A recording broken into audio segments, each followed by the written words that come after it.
झारखंड के पहले मुख्यमंत्री और भाजपा विधायक दल के नेता बाबूलाल मरांडी अब बीजेपी के प्रदेश अध्यक्ष नियुक्त किए गए हैं। अब बड़ा और अहम सवाल ये है कि इसके राजनीतिक मायने क्या हैं। क्या बाबूलाल मरांडी प्रमुख सत्ताधारी पार्टी झारखंड मुक्ति मोर्चा के लिए कोई चुनौती बन सकते हैं?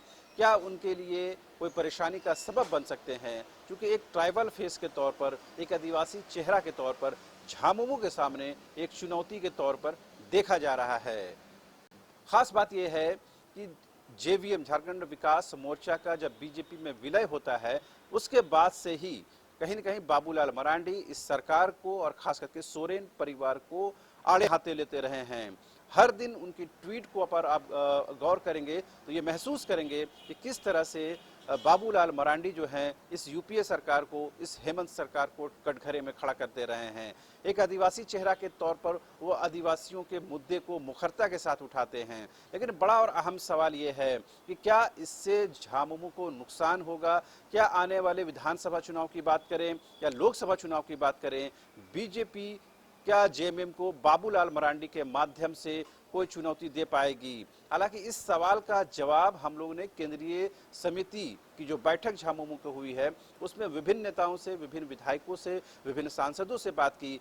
तमाम लोगों ने कहा कि झारखंड में सबसे बड़ा आदिवासी चेहरा अगर कोई है, वो हैं गुरुजी, वो हैं दिशोम गुरु, वो हैं शिबू सोरेन। उनके सामने कोई भी दूसरा बड़ा चेहरा आदिवासियों का नहीं हो सकता है। लिहाजा बाबूलाल मरांडी कहीं से भी जेएमएम के लिए चुनौती नहीं है, कहीं से भी उनके लिए परेशानी का सबब नहीं बन सकते हैं। लेकिन तमाम लोग जानते हैं कि बाबूलाल मरांडी की अपनी साख है, अपनी पहचान है और उनकी अपनी ज़मीन भी है। जाहिर सी बात है, ये बातें कहीं न कहीं बीजेपी को समझ में आती है और बीजेपी को ऐसा लगता है कि अगर 2024 के चुनाव को हम बाबूलाल मरांडी के चेहरे के साथ अगर आगे बढ़ते हैं तो कहीं न कहीं हमें इसका कोई न कहीं फायदा होगा। और ये बात कहीं न कहीं राजनीतिक गलियारों में चर्चा का विषय बना हुआ है। लेकिन खास बात ये भी है कि क्या बाबूलाल मरांडी विधायक दल के नेता बने रहेंगे, इस बात को लेकर अभी तक कोई स्पष्टता नहीं आई है। हालांकि बीजेपी की तरफ से विधानसभा को ये सूचित किया जा चुका है कि बाबूलाल मरांडी ही विधायक दल के नेता हैं। लेकिन अब परिस्थितियां बदल गई हैं। अध्यक्ष बनने के बाद, प्रदेश बीजेपी की कमान संभालने के बाद क्या बाबूलाल मरांडी इन दो पदों को कैरी करेंगे या विधायक दल के नेता की जिम्मेदारी किसी गैर ट्राइबल को या गैर आदिवासी को दी जाएगी, ताकि आदिवासी और नॉन आदिवासी दोनों को राजनीतिक तौर पर साधा जा सके? इस पर बहुत स्पष्टता नहीं है।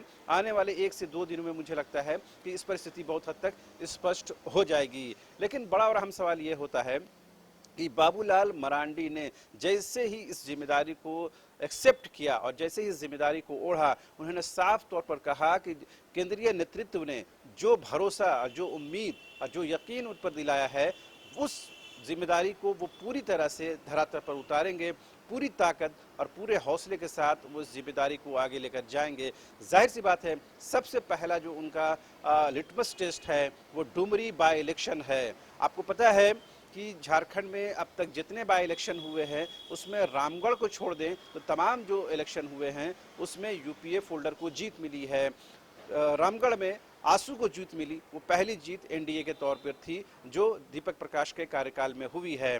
अब बाबूलाल मरांडी के कार्यकाल में पहला जो चुनाव बाई इलेक्शन होने जा रहा है वो डुमरी का है। लिहाजा कहीं न कहीं जेएमएम भी इसे हल्के में नहीं लेगी और बीजेपी तो बिल्कुल भी नहीं लेगी। जाहिर सी बात है, रामगढ़ के बाद एनडीए के हौसले बुलंद हैं। लिहाजा वो चुनाव को, कहीं न कहीं डुमरी उपचुनाव को उसी तौर पर देखेगी और उस जीत को दोहराने की कोशिश करेगी। जाहिर सी बात है, दोनों ही गठबंधनों के बीच ये कांटे की टक्कर होगी।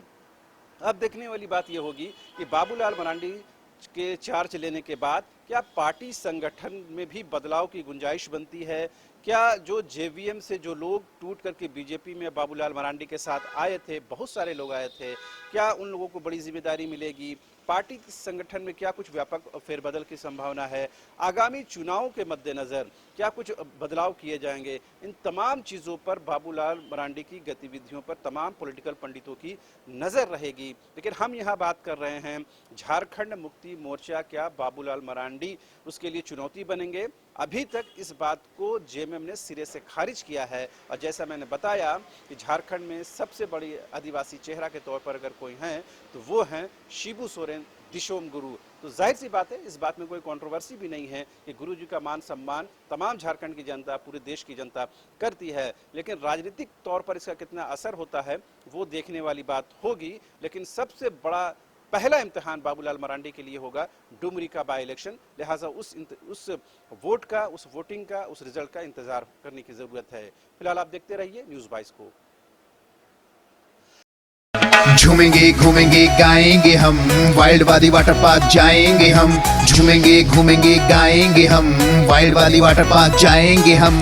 वाटर पार्क में फुल ऑन फन करेंगे, फैमिली संग वाइल्ड वादी चलेंगे। वाइल्ड वादी एंड अम्यूजमेंट वाटर पार्क एक नए अवतार में तो तैयार हो जाइए वाइल्ड वादी में अनलिमिटेड मस्ती के लिए। यहाँ लॉकर और कॉस्ट्यूम का कोई चार्ज नहीं, साथ ही 33 फीट की हाइट से मल्टी लेन और बर्ड पार्क का भी ले फुल मजा। वाइल्ड वादी अम्यूजमेंट वाटर पार्क, हजाम, रांची।